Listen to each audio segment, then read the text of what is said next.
Hello friend, welcome to my page. কেমন আছো সবাই?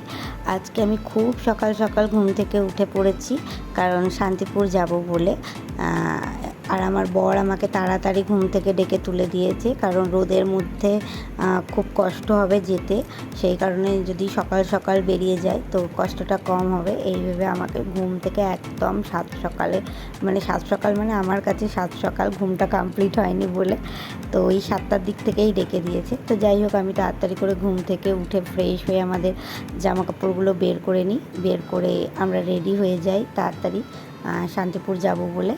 তো আজকে শান্তিপুর যাওয়ার উদ্দেশ্যটা হচ্ছে জামাই ষষ্ঠী খেতে মানে এত গরম ছিল, তার জন্য উনি তো ভীষণ একটু অসুস্থ হয়ে পড়েছিল, ওর জ্বরও এসেছিল, আর সেই কারণে আমাদের তখন যাওয়া হয়নি। তো বেশ 2-4 দিন পরেই এখন যাচ্ছি। আর আজকের যাওয়াটা ঠিক ছিল না, যাওয়াটা ছিল গতকাল রোববার, কিন্তু আমরা এদেশি, সেই জন্য আমাদের বাড়িতে ষষ্ঠী, দশহারা, পঞ্চমী এগুলোতে রান্না করতে হয় না, কিছুই রান্না করে না আমার মা। রান্নাটা কোনোভাবে নিজে পাশের কোথাও বাড়ি থেকে করে আনে, কিংবা এখন তো কিনে আনা হয় খাওয়ার, সেগুলোর ওপর দিয়েই চলে। যে কারণে আমাদের যাওয়াটা একটু দেরি হয়ে গেল, আজকে যাচ্ছি কারণ আজকে আমাদের কোর্ট ছুটি ছিল। আর সবথেকে মজার ব্যাপার কী জানো তো বন্ধুরা, তো আগের বছরও আমরা ষষ্ঠীতে দিনের দিন যেতে পারিনি, 2-4 দিন পরে গেছিলাম, কারণ আমাদের তো গরমের ছুটি ছাড়া কোর্ট ছুটি থাকে না। আর ছুটি ছাড়া ঘুরতে যাওয়ার প্ল্যানটাও সেজন্য করা হয়নি। তো হানিমুন প্ল্যানটা রেখেছিলাম গরমের ছুটির মধ্যে, যে কারণে আমরা তখন সিকিম ছিলাম। তো ফিরে এসে তারপরে গেছিলাম 2-4 দিন পর।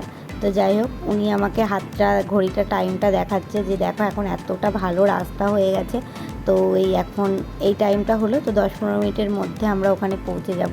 আর সত্যিই তাই, জানো তো, এখন শান্তিপুর যাওয়ার রাস্তাটা এত ভালো হয়ে গেছে আর এত সুন্দর হয়ে গেছে, পুরো 10-15 মিনিটের মধ্যেই আমি পুরো বাড়ি চলে যাই। কোর্ট মোড় থেকে থানার মোড় প্রায় 10-12 মিনিটের মধ্যেই আমি ঢুকে যাই।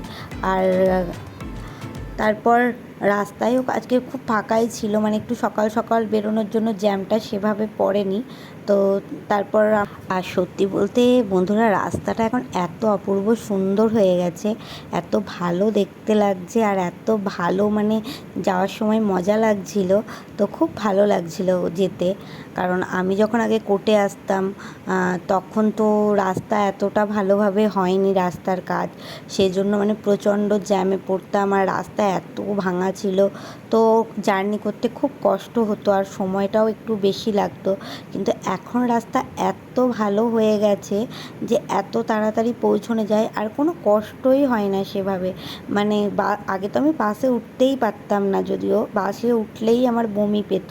তারপরে যখন এই এতটা গরমের দিনে বিশেষ করে এত ধুলো আর এত রোদের তাপ, আর গাড়ি দাঁড়াতে দাঁড়াতে অনেকটা সময় নিয়ে নিয়ে আসতো, তখন এত বিরক্ত লাগতো, খুব বিরক্ত লাগতো। প্রত্যেক দিন আসার যে চাপটা ছিল সেটা যখন করতে হতো না, ভীষণ একটা বিরক্ত লাগতো। যাই হোক, এখন আর সেই বিরক্তিটা নেই, আর এত তাড়াতাড়ি পৌঁছেও যাওয়া যায়, সেই কারণে বেশ ভালোই লাগে। এখন মনে হয় খুব বাড়ির কাছেই শ্বশুরবাড়িটা। আগে তো মনে হতো ইস কত দূরে কত দূরে, কতক্ষণে পৌঁছাবো, সেটা এখন আর হয় না। তো বাড়ি গিয়েই তো মা যথারীতি ওকে সকালে ব্রেকফাস্ট দিয়ে দেয়, ফল টল কেটে সব কচুরি মিষ্টি অনেক কিছু দিয়েছিল। তারপর সেগুলো খেয়ে দিয়ে আমরা অনেকক্ষণ শুয়ে টুয়ে ছিলাম, তারপর স্নান করতে গেলাম। আর আজকে এত গরম, শান্তিপুরে ভীষণ গরম, রানাঘাটের থেকেও আমার মনে হচ্ছিলো শান্তিপুরে যেন বেশি গরম। তো স্নান টান করে আমি বসেছিলাম, আর উনি স্নান করতে গেল, আর ততক্ষণে মারও রান্না কমপ্লিট। তো মা এগুলো আজকে সব বানিয়েছিল, যদিও সম্রাট একটুও খেতে ভালোবাসে না, আর অনেক আইটেম দেখলে ওর প্রচণ্ড মাথায় টেনশন হয়ে যায়।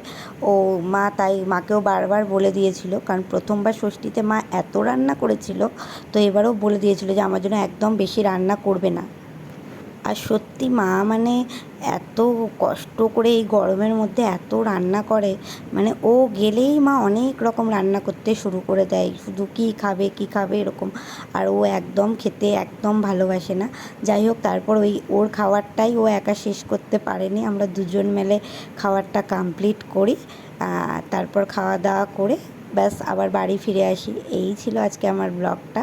তো তোমাদের যদি আমার এই ব্লগটা ভালো লাগে থাকে তাহলে প্লিজ লাইক কমেন্ট সাবস্ক্রাইব করে দিও, আর আমার পাশে থেকো। Thank you. দেখা হবে পরের একটি ব্লগে।